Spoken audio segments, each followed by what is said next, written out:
Alors aujourd'hui on va faire une recette de risotto. Donc pour cela il nous faut du riz carnaroli 500 g, 1 litre de bouillon de volaille bien corsé qu'on a préparé à l'avance, du sel, du poivre, 2 cuillères à soupe de petits pois pour la décoration, 2 cuillères à soupe de crème fraîche, 25 g de beurre, il nous faut 2 échalotes émincées et évidemment des noix de Saint-Jacques. Donc moi je prévois environ 5 noix par personne.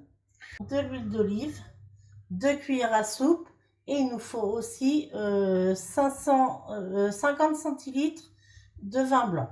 De vin blanc sec surtout. Voilà, bon là on a pris un petit entre-deux-mer, mais bon, libre à vous de prendre celui que vous voulez. Hein. Ça pas la peine de mettre un grand cru classé. Alors comment faire des chips de poitrine fumée? Là j'ai étalé de la poitrine fumée. Moi j'ai saupoudré de poivre mignonnette. J'ai fait préchauffer mon four à 180 degrés. Et maintenant je vais les enfourner pour 10 minutes. Après il suffira de les mettre sur du papier absorbant.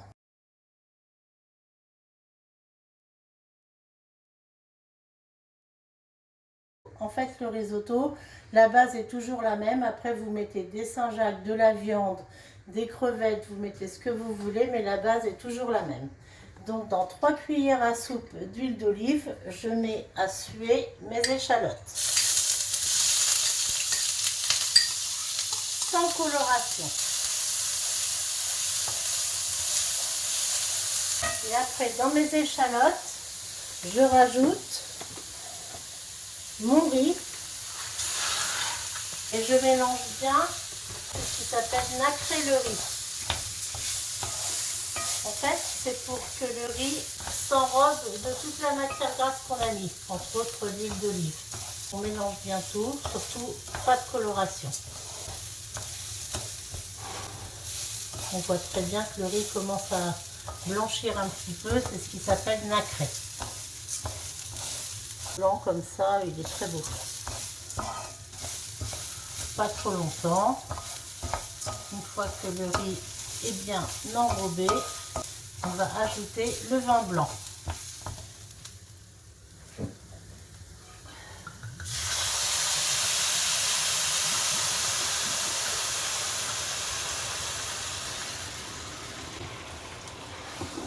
Bon, vous voyez à peu près ce qui reste dans la bouteille.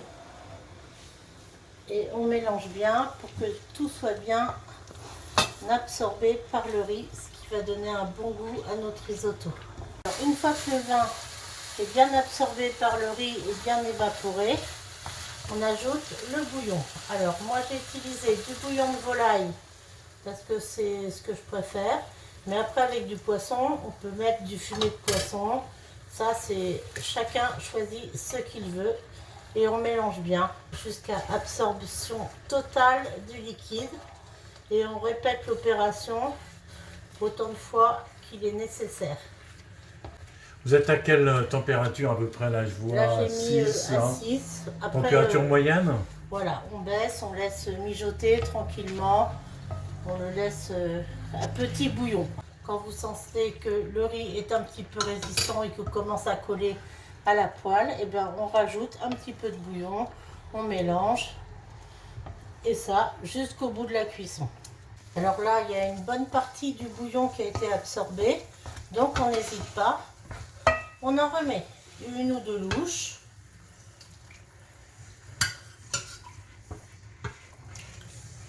On renouvelle l'opération jusqu'à ce que le riz soit bien cuit. Alors là, on voit que le riz a bien absorbé le liquide. Alors, il ne faut pas oublier de saler. Un petit peu de poivre.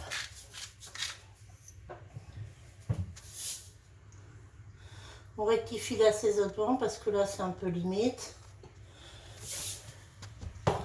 On mélange. Alors maintenant, le riz, il a absorbé tout le liquide.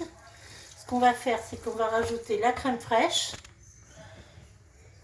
J'ai vu que vous n'aviez pas rajouté vraiment tout le liquide que vous aviez prévu. Hein. Ça, c'est pratiquement, mais après, il faut s'adapter. Hein. Oui. Il faut goûter en fait.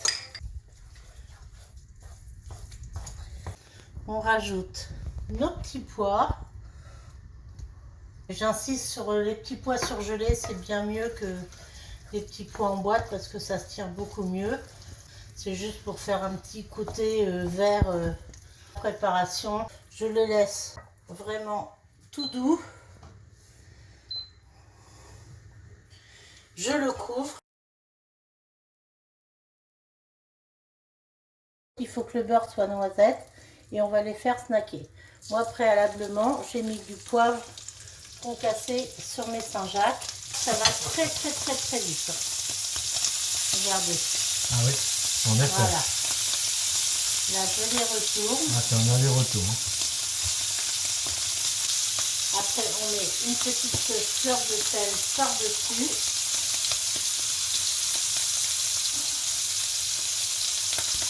Et perso, moi je les retire du feu pour pas qu'elles soient trop cuites.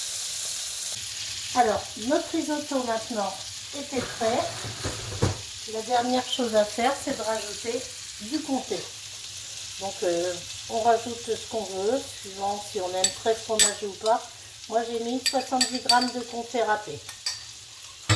Ça, c'est facultatif. Il y a des gens qui n'aiment pas le fromage. Donc, moi, je rajoute mon petit comté. Je mélange bien.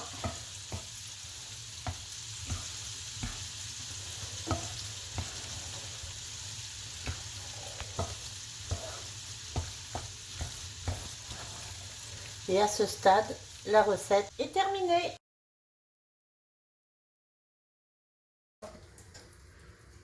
Magnifique, il est bien crémeux.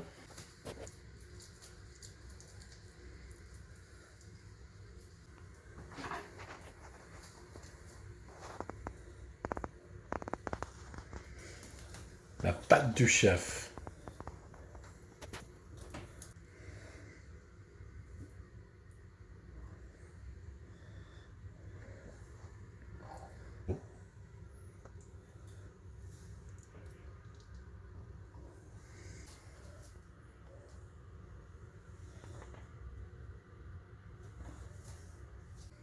Très joli, floral et bon appétit.